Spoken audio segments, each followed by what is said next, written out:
Kalau di sepanjang jalur itu, dia bener-bener ngeliat banyak banget pocong. Masa belum mendaki, sudah ada masalah? Gitu pikirnya. Kalau hari itu adalah hari Kamis malam Jumat, dia kaget karena Ada sesuatu yang menarik kakinya. suara yang entah dari mana asalnya itu. Ayo cepat, cepetan. Tepat di depan si Cuplis dan Nuril. Gludak, plang! Sudah jatuh ke jurang dan kemungkinan besar nyawanya melayang. Nah, di jalur ini nih, semua kejadian mistis atau di luar nalar mulai membayang-bayangi kami, di penghuni jalur Torean. Tadi malam aku mimpi didatangin siluman ular.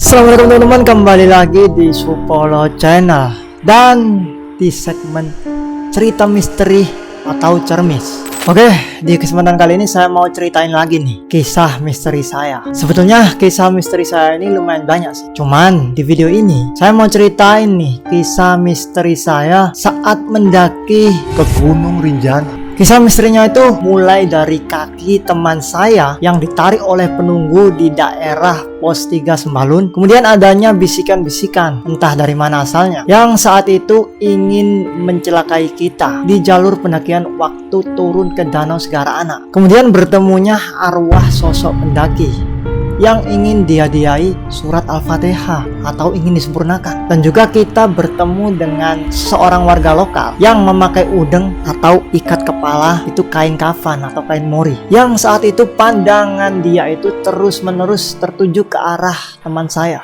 Serta kami semua mimpi buruk nih, mimpi buruk dikejar siluman bertanduk penghuni lembah di jalur Torean. Semua hal misteri tersebut itu tidak lain karena adanya sesuatu yang dibawa oleh salah satu teman saya sebelum pergi mendaki ke Gunung Rinjani. Penasaran seperti apa cerita misterinya? Kalian simak video ini sampai akhir teman-teman. Tapi sebelum itu kalian jangan lupa subscribe, like, komen, dan juga share agar kalian tidak ketinggalan cerita-cerita misteri lainnya. Oke, langsung aja kita mulai cerita misteri atau cermis kali ini.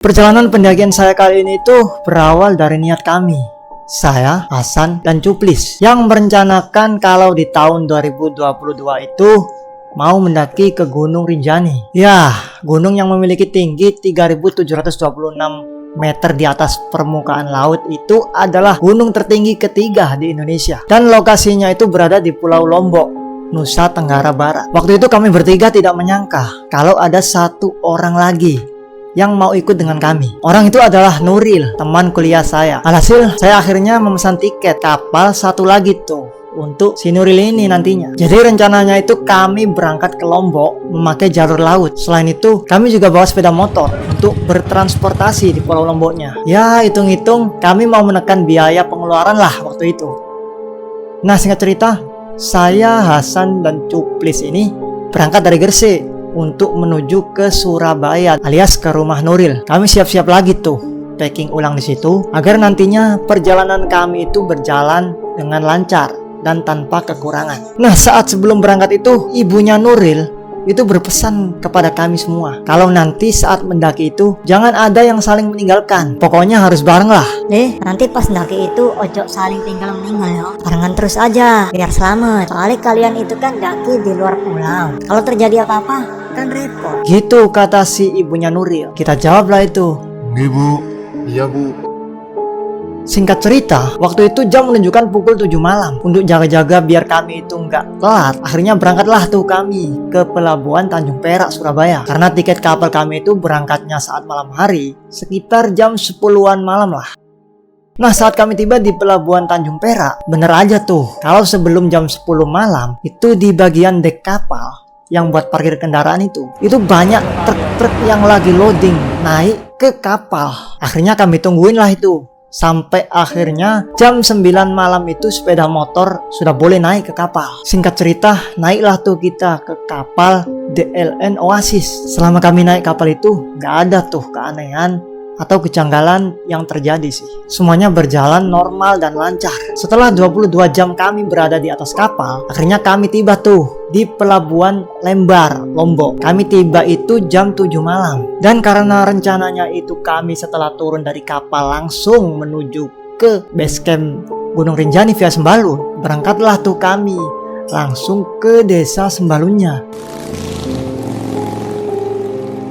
Singkat cerita, kami memasuki tuh jalanan sebelum di daerah Sembalun. Perasaan udah mulai gak enak tuh, karena jalanan sebelum memasuki daerah Sembalun itu hutannya masih lebat banget. Kanan kirinya itu jurang, ditambah lagi kalau malam itu gelap banget. Penerangannya itu minim lah pokoknya. Sampai si Nuril ini ngomong ke Hasan. Oh iya, jadi si Nuril ini boncengan dengan Hasan, sedangkan saya itu boncengan dengan Cuplis. Lanjut, saat saya melewati jalan raya khas daerah pegunungan yang gelap gulita itu, si Nuril ngomong ke Hasan kalau di sepanjang jalur itu dia bener-bener ngeliat banyak banget pocong. San, aku ajakin ngomong terus ya, biar aku bisa fokus. Soalnya dari sepanjang jalan tadi pas kita masuk hutan, itu aku ngeliat akeh pocongan. Kata Nuril gitu, dijawablah tuh sama si Hasan. Waduh, iya Ril, tetap tenang, fokus arah jalan wae. Sambil jangan lupa baca sholawat terus. Waktu itu kabut juga turun, sampai-sampai membuat penglihatan kami semua itu sangat minim. Kami jalan pelan-pelan sambil terus-menerus membaca sholawat, karena hanya itu yang bisa kami lakukan. Singkat cerita, akhirnya kami sampai tuh di daerah desa Sembalun. Di situ perasaan kami sangat lega karena sudah terlihat sebuah peradaban. Dan di situ kami heran, bahkan di desa Sembalun yang ada di kaki gunung itu terdapat sebuah Indomaret. Berhentilah tuh kami semua di sana. Sampai akhirnya datanglah tuh bapak-bapak warga lokal situ nanyain kita. Mau muncak deh, rombongan dari mana? Iya Pak, besok mau muncaknya. Kita dari Surabaya. Oh, Surabaya. Loh, berarti tadi kesini pakai motor ini? Iya Pak, pakai motor ini berempat, 2 motor. Wih, berani juga ya kalian. Soalnya kemarin itu karena jalannya gelap saat malam dan berkabut, warga Sembalun sendiri ini loh, satu rombongan naik mobil itu nyusep, jatuh ke arah jurang dan meninggal. Waduh, ngeri juga ternyata ya. Tapi iya sih Pak, kita tadi juga sempat kesusahan waktu lewat hutan-hutan itu. Cuman alhamdulillah kami diberi keselamatan Pak. Makanya kebanyakan warga Lombok sendiri itu jarang berkendara di Sembalun saat malam-malam. Kita jawab tuh, oh pantesan tadi itu sepi jalannya. Singkat cerita, setelah selesai ngobrol dengan bapak itu pun, kami akhirnya lanjut untuk menuju ke resort pendakian Gunung Rinjani via Sembalun. Kami menginap tuh 1 malam di situ. Saat di resort itu, si Nuril dan Hasan tidak cerita tuh soal pocong yang dilihatnya saat perjalanan tadi. Mereka takut bikin saya dan Cuplis itu jadi kepikiran nantinya. Masa belum mendaki sudah ada masalah? Gitu pikirnya. Nah, hari pun berganti. Di pagi hari itu kami langsung tuh ngurus registrasi pendakian. Setelah ngurus itu, berangkatlah kami ke parkiran dekat kandang sapi. Nah, kalau kalian ke Rinjani, pasti tahu nih kandang sapi. Jadi kandang sapi itu kayak pos gitu ya, penanda kalau kita sudah mau masuk ke jalur pendakiannya. Kami parkir motor tuh di situ sebelum pos kandang sapi. Setelah parkir motor, kami pun langsung melakukan perjalanan pendakian. Gak bisa diragukan lagi sih kalau Gunung Rinjani ini emang benar-benar gunung yang bagus banget. Pemandangan demi pemandangan disuguhkan oleh gunung cantik ini. Namun siapa sangka saat mendaki gunung ini kami mulai tuh dapat gangguan dari penghuni di situ. Singkat cerita, kami sampai tuh di pos 3. Saat itu rencana kami berantakan karena aslinya kami itu di hari pertama ngecampnya di Pelawangan. Akan tetapi di hari pertama kami ngecamp di pos 3 karena tadi pagi itu kami bangunnya kesiangan. Kami diriinlah tuh tenda di pos 3. Kami ngecamp di situ bersama beberapa rombongan yang entah nggak tahu mereka dari mana asalnya. Karena waktu itu kita langsung bangun tenda masak. Nah, karena waktu itu kami capek banget diajar jalur Rinjani via Sembalun yang panasnya itu minta ampun. Tidurlah itu kami di jam 7 malam setelah makan malam. Dari luar saya kedengeran tuh ada salah satu dari beberapa rombongan itu membaca tahlil. Saya baru ingat kalau hari itu adalah hari Kamis malam Jumat. Nah, di saat itu si Nuril ini dapat gangguan. Di saat itu dia udah siap-siap mau tidur tuh. Nah, di saat mau tidur dia kaget. Bangunlah tuh dia si Nuril. Dia kaget karena Ada sesuatu yang menarik kakinya. nah, kebetulan dia itu tidur di samping saya, di pojokan tenda. Saya tanyain tuh, soalnya dia akan bangun tuh. Lapo, ono apa Ril? Kenapa? Ada apa Ril? Karena dirasa nanti dia cerita itu bikin kami semua takut, dia pendam sendirilah itu kejadian. Kak lo, kak ono apa kok? Gak ada apa-apa. Gitu katanya sambil ngelihat saya seakan ingin memberitahu kalau ada hal yang aneh. Saat itu juga saya nggak mau ambil pusing sih. Kejadian itu akhirnya dianggaplah angin berlalu. Singkat cerita, di keesokan harinya, di hari kedua pendakian, normal lah tuh semuanya. Tidak ada kejanggalan apapun yang menimpa kami. Karena di hari kedua ini, jadwal kami itu camp di Pelawangan dan akan melakukan summit attack atau mendaki puncak saat dini hari nanti. Setelah masa-masa dan packing ulang, pagi itu berangkatlah kami ke Pelawangan.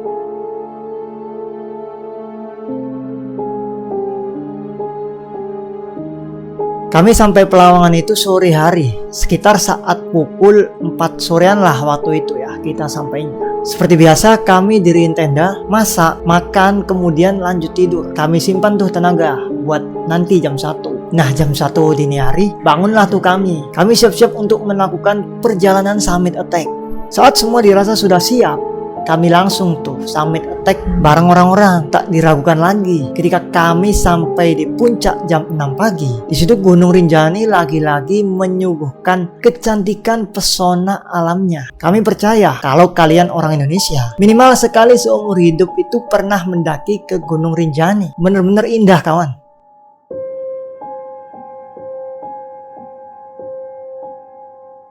Nah, singkat cerita, di hari ketiga itu saat kami sudah selesai foto-foto di puncak, kami baliklah tuh ke Pelawangan untuk persiapan menuju ke Danau Segara Anak. Danau yang berada di kawah Gunung Rinjani. Jadi jalan menuju ke danau itu kan turun. Nah, di waktu itu jalur pendakiannya itu hancur akibat kena gempa sebelumnya. Sebelumnya sih jalur turun menuju ke Danau Segara Anak itu bagus, tertata kayak anak tangga gitu, batu-batuan. Akan tetapi saat itu tuh jalurnya hancur ya. Jadi batu-batu itu banyak yang pecah dan berserakan di jalur pendakiannya. Setapak demi setapak kami lewati tuh. Karena emang waktu kami melangkah itu, kalau nggak lihat pijakannya, pasti kita akan tersandung. Dan kalau kita itu memilih pijakan yang nggak tepat, pastinya nanti telapak kaki kita akan sakit. Karena batunya itu ada yang lincip nongol ke atas gitu. Dan ingat, kalau kita tersandung batu di situ, bisa wassalam lah kita. Soalnya kanan kirinya itu jurang. Nah, di situ lagi-lagi si Nuril nih. Si Nuril ini dia saat berjalan menuruni jalur pendakian itu, dia seperti mendengar bisikan-bisikan. Disuruh cepat-cepat jalannya oleh suara yang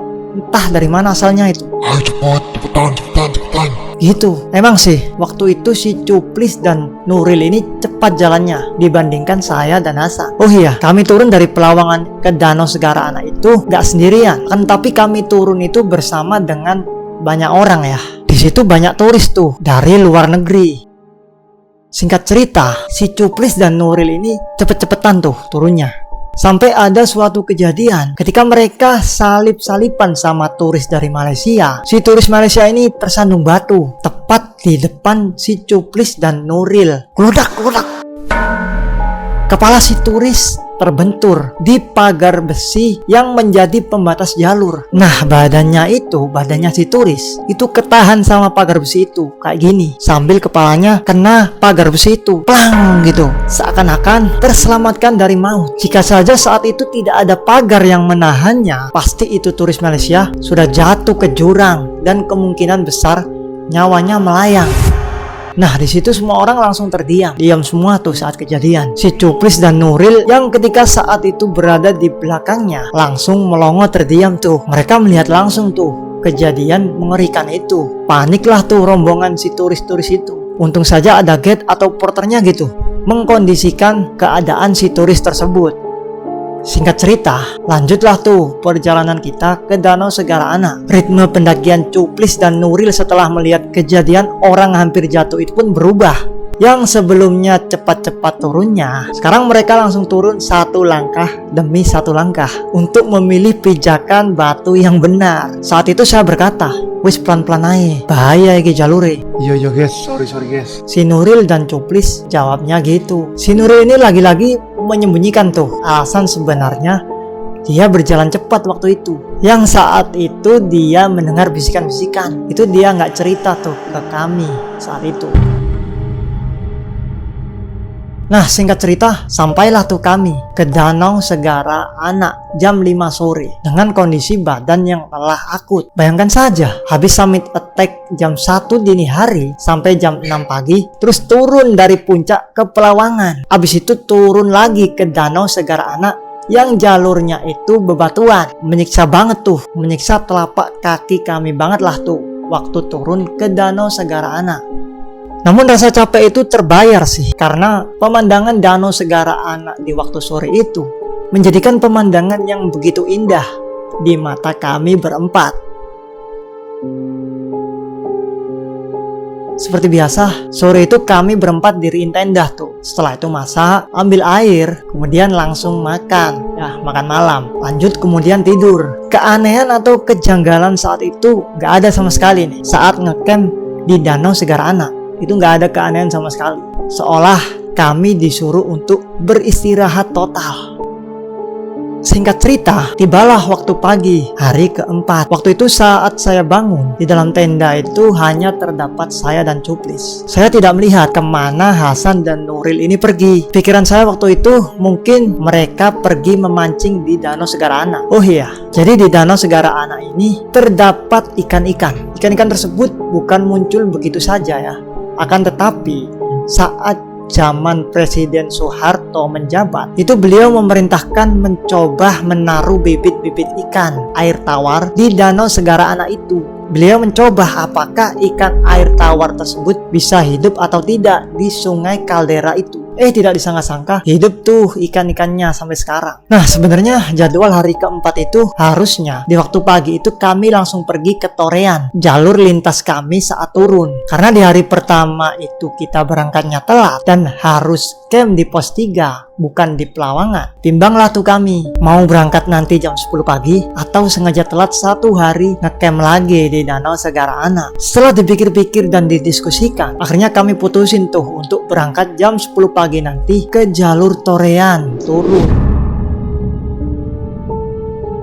Singkat cerita, waktu itu setelah kami mandi air panas di daerah Segara Anak itu, kami langsung makan, sarapan, kemudian packing ulang. Lanjutlah itu perjalanan kami di jalur Torean. Nah, di jalur ini nih, semua kejadian mistis atau di luar nalar mulai membayang-bayangi kami. Saat itu kami mulai turun tuh menuju ke Goa Susu yang jaraknya itu tidak jauh dari Danau Segara Anak. Jadi Goa Susu itu adalah goa yang terbentuk dari air yang menetes dari stalaktit atau ujung bebatuan yang menyerupai puting susu. Nah, hawa di situ juga hangat, berasap karena air di daerah situ itu adalah jalur air panas yang ada di Segara Anak tadi. Nah, yang membuat kami kaget itu di pintu goanya terdapat banyak kain putih. Entah itu kain apa gitu ya. Cuman kata si Nuril ini itu adalah kain mori atau kain kafan. Selain itu juga saya baca di internet, ternyata Goa Susu ini adalah tempat yang biasanya digunakan oleh warga lokal daerah situ, daerah Torean situ, sebagai tempat peribadatan atau tempat bersemedi lah pokoknya, istilah kasarnya. Singkat cerita, lanjutlah tuh perjalanan kami ke Lembah Torean. Harus kami akui sih, jalur Torean itu adalah jalur terindah selama saya naik ke Gunung Rinjani ini. Namun dibalik keindahan jalur Torean, waktu kami sampai di pinggiran jurang, mulailah nih teror-teror dari penghuni jalur Torean. Jadi si Nuril ini, lagi-lagi si Nuril ya, Nuril. Jadi si Nuril ini mendengar tuh suara lirih-lirih orang minta tolong. Dia bertanya ke kami, apakah mendengar juga suara minta tolong tersebut? Re, kalian denger nggak suara orang minta tolong? Wah, ora Ril, nggak denger apa-apa kami. Gitu jawab kami bertiga. Karena waktu itu kami masih lewat jalur lembah yang sampingnya pas itu jurang. Jadi saya minta fokusin tuh si Nuril buat dia jalan. Pokoknya jangan dengerin lah suara-suara aneh, apapun itulah. Jangan dengerin, fokus jalan. Karena kalau sampai kita itu meleng, sebelah kanan ini jurang dan kita bisa jatuh. Wis ojo dirungokno suara-suara iku Ril. Fokus jalan aja. Udah gak usah dengerin suara-suara aneh tuh Ril. Fokus jalan aja. Gitu kata saya. Dengan wajah kebingungan, lanjutlah tuh si Nuril jalan. Nah, saat selesai lewat lembah yang sampingnya itu jurang, si Nuril ini terdiam sejenak tuh sambil mulutnya komat kamit seraya membaca sesuatu. Kami tanyalah tuh si Nuril, ada apa Ril? Kok diem aja komat kamit mulutmu? Enggak loh, enggak ada apa-apa. Yuk kita lanjut aja. Jawab Nuril gitu, seraya menyembunyikan sesuatu. Karena waktu itu jika si Nuril ini cerita kejadian misterinya, hal itu mungkin akan membuat kami bertiga semakin takut. Soalnya mendaki gunung itu diperlukan pikiran yang positif agar nantinya bisa mengambil keputusan dengan benar saat berada di jalur pendakian. Nah, singkat cerita, hari keempat itu kami putusin buat camp lagi tuh di jalur setelah lembah-lembah. Karena kalau kita terusin untuk menuju ke base camp Torean, itu bakalan lama banget. Bisa-bisa kami sampai dini hari tuh. Kami camp bareng beberapa rombongan. Akan tetapi saat itu jarak camp kami dengan rombongan itu jauh. Jadi sebelum turun dari lembah itu kan ada dataran yang luas banget tuh. Sedangkan setelah turun dari dataran itu, itulah posisi rombongan beberapa tenda itu berkumpul. Kami nggak di situ tuh waktu itu. Karena pas kami lihat dari atas, dari kejauhan, itu nggak terlihat tuh adanya space atau tempat kosong buat diriin tenda. Akhirnya kami camp lah tuh di atas bukit. Selain itu, kami adalah rombongan terakhir nih yang ngecamp di situ. Jadi sudah nggak ada lagi nih pendaki yang turun di hari itu. Karena sudah sore juga sih ya, jam 5 sore. Jadinya ya mungkin besok paginya itu ada tuh orang-orang yang dari Danau Segara Anak itu turun melewati jalur ini. Otomatis yang camp di area lembah itu kan cuma tenda kami saja. Nah, singkat cerita, di sini nih gangguan terbesar itu berasal dari sini. Setelah kami makan dan siap-siap untuk tidur, sudah posisi rebahan tuh waktu itu. Akan tetapi si Nuril ini mulai kepanasan tuh. Kami bertiga heran dong. Soalnya waktu itu kami bertiga pakai jaket karena kedinginan. Sedangkan si Nuril ini ngomong kalau dia itu kepanasan. Kok panas ya badanku? Gitu. Nah, kok panas sih loh? Kok bisa panas gitu loh? Saya jawab begitu. Akhirnya dia terpaksa keluar tenda tuh. Nah, saat si Nuril ini membuka resleting tenda, kemudian dia mengeluarkan setengah dari badannya gini keluar tenda. Dia melihat ke atas tuh sambil diam beberapa menit kayak gini. Gitu. Kami yang waktu itu mau mapan tidur nggak tanyalah kejadian apa yang dialaminya waktu itu. Cuek aja kami ya kan. Kita pikir emang kepanasan biasa tuh anak. Singkat cerita, tidurlah kami semua berempat. Nah, waktu jam berapa ya? Pokoknya itu malam lah. Saya terbangun dari tidur. Saya melek aja tuh. Saya terbangun itu karena mimpi dikejar pocong. Panik dan takut lah waktu itu saya. Saya senggolin tuh kaki-kaki teman saya biar bangun. Waktu itu saya mau ngomong ke teman-teman, tapi kok nanti jadinya ricuh dan bikin panik. Akhirnya saya pendam aja lah tuh mimpi tadi. Nah, setelah saya mimpi dikejar pocong itu, tidur saya itu nggak bisa tenang, nggak bisa srek. Selalu aja kebangun. Beberapa kali itu kebangun. Sampai akhirnya kelihatanlah tuh sinar matahari dari dalam tenda. Waktu saya itu bangun, pagi pun tiba. Perasaan saya lega tuh, karena kami nanti sudah nggak bermalam lagi di jalur pendakian, alias nanti siang itu sudah sampai tuh di base camp jalur Torean. Singkat cerita, pagi itu kami masalah itu sarapan, terus lanjut untuk turun, melanjutkan perjalanan pendakian kami melewati hutan-hutan Torean. Nah, dirasa saat itu kami sudah hampir dekat dengan jalur perkebunan warga. Saya ceritainlah itu mimpi saya waktu tadi malam ke teman-teman. Kon ngerti gak rek? Mambengi aku ngimpi elek. Kalian tahu nggak rek? Tadi malam itu saya mimpi jelek. Saya bilang gitu. Tapi sesaat setelah saya bilang begitu, si Nuril, Hasan, dan juga Cuplis ini juga sama mengalami mimpi buruk tadi malam itu. Loh, lah kok sama? Jawab Hasan gitu. Si Nuril ngomong, Mimpi apa kon? mimpi apa kau? Saya, Hasan, dan Cuplis jawab dengan bersamaan kalau kita tadi malam itu mimpi dikejar pocong.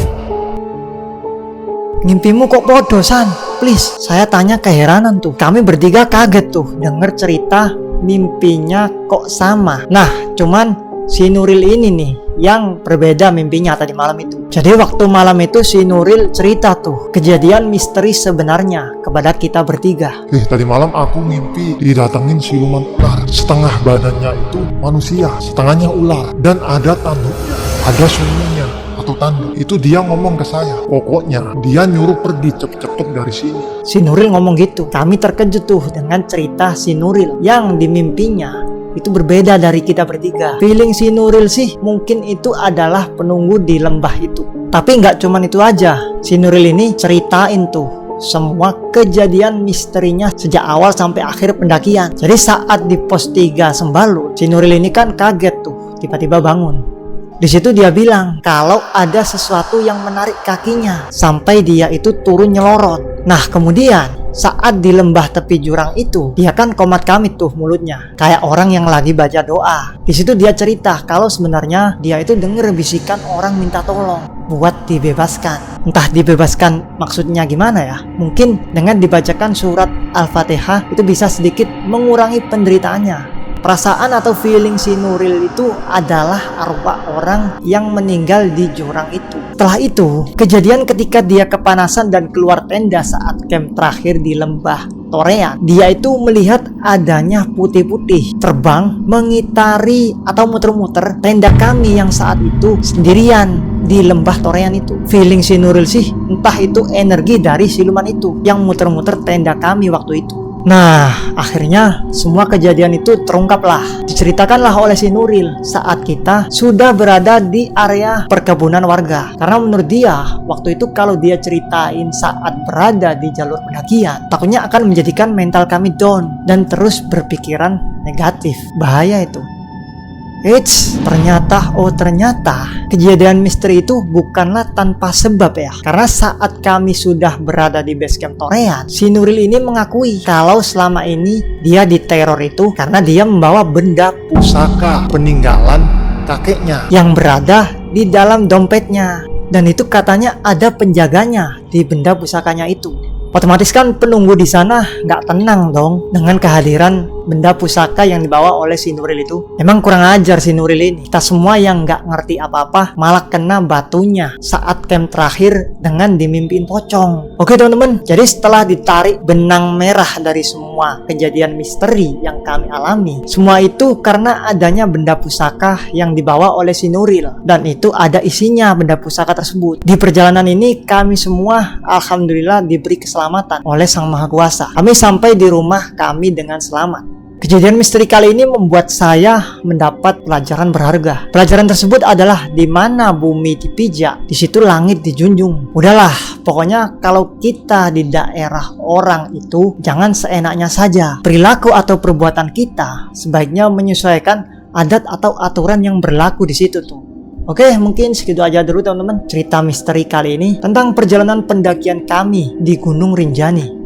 Sampai jumpa di konten misteri selanjutnya. Saya Safi Karim, pamit undur diri. Subhanakallahumma bihamdika asyhadu an la ilaha illa anta astaghfiruka wa atubu ilaik. Wassalamualaikum warahmatullahi wabarakatuh.